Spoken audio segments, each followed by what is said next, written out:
Bismillahirrahmanirrahim. Assalamualaikum warahmatullahi wabarakatuh.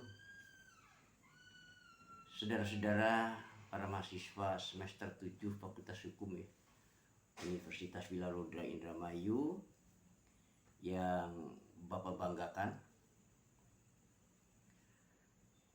sehubungan dengan ujian akhir semester nanti ya, tanggal 17 Januari 2022 ini, maka hemat Bapak perlu tambahan materi ya, untuk saudara bisa mendapatkan materinya untuk bahan UAS nanti ya. Oleh karena itu diharapkan saudara-saudara dengan apa yang Bapak sajikan ini bisa diikuti ya, karena materinya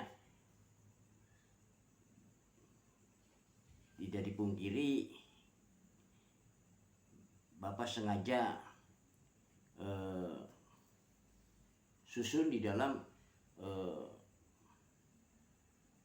penyajian sekarang ini ya. Jadi mudah-mudahan nanti saudara bisa menjawabnya dengan baik ya, dan tentu diharapkan pula nilainya ya baik juga kan gitu ya, amin. Oke, jadi kita bicara etika ya. Etika ini merupakan satu aturan atau satu norma, kaidah ya, tata cara yang biasa digunakan ya, sebagai pedoman ya, sebagai pedoman di dalam melakukan perbuatan dan tingkah laku sehari-hari ya.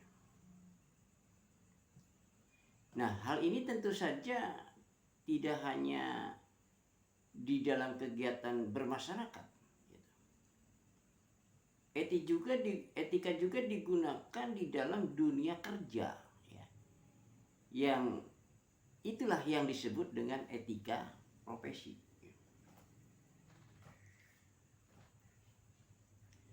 Pengertian etika profesi adalah sebuah sikap hidup, yang bertujuan untuk memberikan suatu pelayanan kepada seseorang ya, yang sifatnya itu profesional ya. Dan etika ini berhubungan ya, dengan masyarakat atau konsumen ya, serta artinya secara langsung lah. Ia berperan sebagai tata cara ataupun norma ya, yang secara tegas ya, mengatakan baik buruknya sikap seseorang profesional ya, untuk bertindak ya, sesuai aturan yang sudah diterapkan. Nah, sedangkan tujuannya ya, untuk mengembangkan sikap ya, norma atau kebiasaan ya, yang ditujukan sesuai dengan profesi mereka ya, kepada rekan sekerja atau konsumen ya.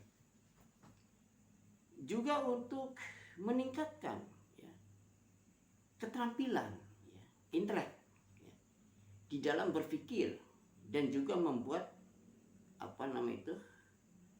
membuat para profesional itu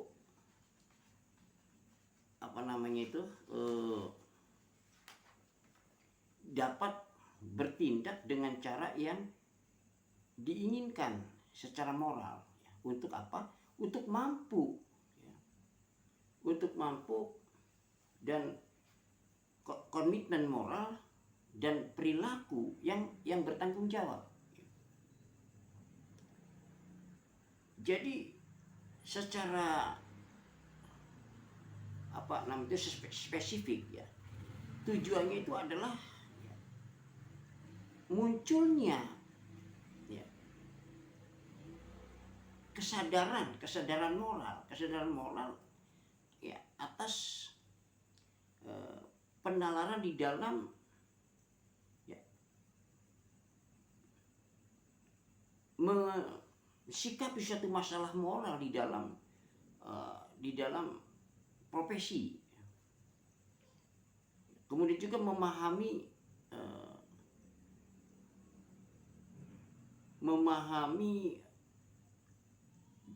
dan menilai ya, pandangan yang berbeda dari pihak lain dan mempertanggungjawabkan secara profesional.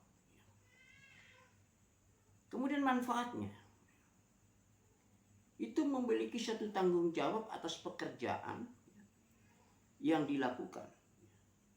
Nah, ini bermanfaat ya. Bermanfaat untuk hasil pekerjaan yang berkualitas ya, berkualitas dan dapat dipercaya oleh atasan ya, atau kolega ya, dan konsumen. Kemudian juga menjadi suatu tertib ya, segala pekerjaan yang dilakukannya di kantor ya, dan akan menjadi satu tertib gitu. Dan juga tugas itu akan dilaksanakannya ya, tepat waktu ya. Dan kemudian lingkungannya menjadi sehat ya. Etika profesi ini memiliki suatu prinsip-prinsip dasar ya. Ya, satu misalnya prinsip otonomi ya. Artinya seseorang itu memiliki suatu hak untuk melakukan ataupun tidak melakukan pekerjaan atau satu tugas berdasarkan kode etik yang berlaku ya, di dalam profesi tersebut. Kemudian prinsip integritas moral ya. Wajib memiliki suatu prinsip moral dan kejujuran yang termasuk integritas moral. Ketiga, prinsip tanggung jawab ya atas tugas dan atau pekerjaan yang dilakukan.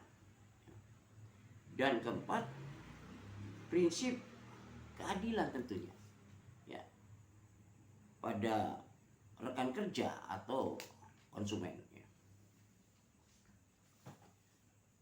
Seperti kita ketahui ya, pelaku para profesi ini adalah orang yang bekerja dengan keterampilan dan khususnya ya, didapatkan dari pendidikan dan pelatihan ya, tertentu.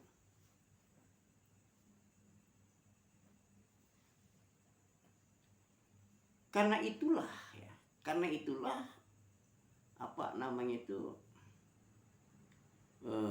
dibutuhkan etika profesi ini untuk apa? Untuk menjaga martabat ya dan kehormatan profesi tersebut, serta melindungi masyarakat dari segala bentuk penyimpangan ya, dari penyalahgunaan ya, keahlian itu sendiri. Etika profesi ini dibentuk oleh organisasi ya, resmi ya para pelaku suatu profesi. Nah, tanpa etika profesi ya profesi yang dihormati masyarakat akan menjadi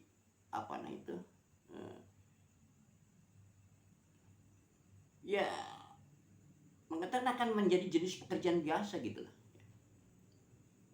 Jadi dengan adanya etika profesi itu adalah juga menumbuhkan kepercayaan masyarakat terhadap profesi tersebut.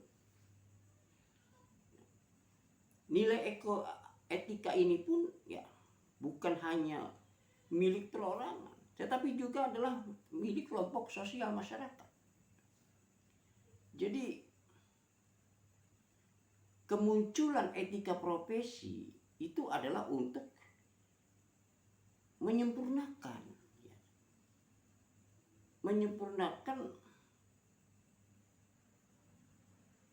kerja, etika kerja ya, ke arah yang lebih baik gitu lah, yang lebih baik dan sesuai dengan apa yang kita harapkan. Nah, etika profesi juga harus harus dipahami ya, itu sebagai rambu-rambu ya, yang disepakati bersama oleh pelaku profesi yang yang di dalam menjalankan tugasnya. Jadi hal ini supaya profesi itu berlangsung sesuai dengan rambu-rambu yang ada dan terhindar dari yang tidak diinginkan, hal-hal yang tidak diinginkan.